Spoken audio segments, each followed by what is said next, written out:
So I've got something important to share with you. Something that's going to literally change the future of Living Hope. But before I share it, let me set it all in context.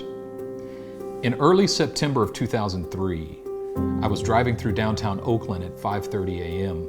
I was on my way to meet a friend for an early morning recording session. We were working on an album together that, of course, I never finished. I was flustered that morning because I was late, and I was late because I couldn't find the address where his studio was located. I somehow found my way over to 40th, and then I turned left. I suddenly realized that I had crossed over from Oakland into Emeryville. And then the Holy Spirit fell upon me, and God told me to go to Emeryville and open a church.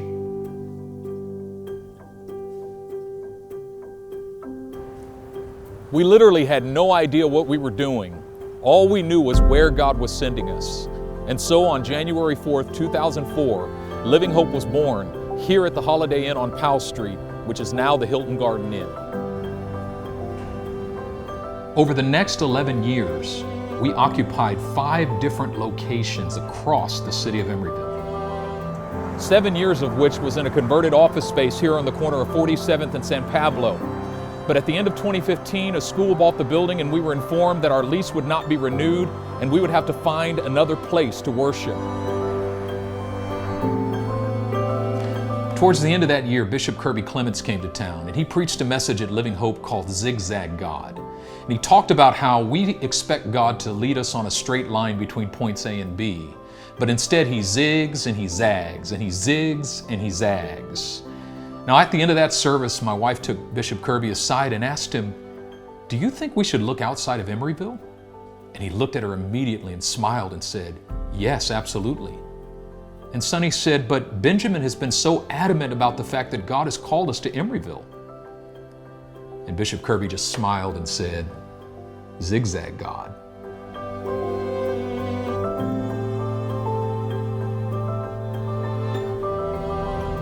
So that night in the car, my wife says, "Baby, I got to share something with you and you're not going to like it." And she shared with me what Bishop Kirby had said to her.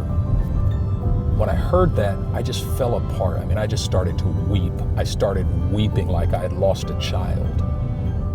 And what hit me was, all of these years, I never had the fruitfulness that I thought I was supposed to have, reaching thousands of people.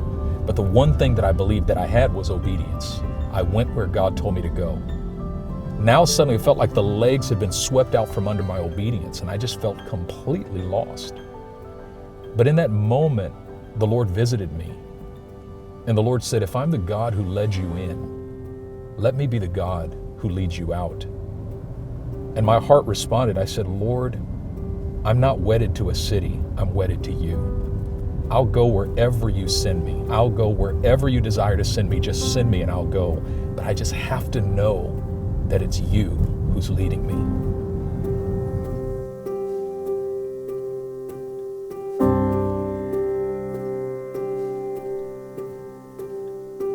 When God gave me this word in 2015, He already knew what He had ordained for us.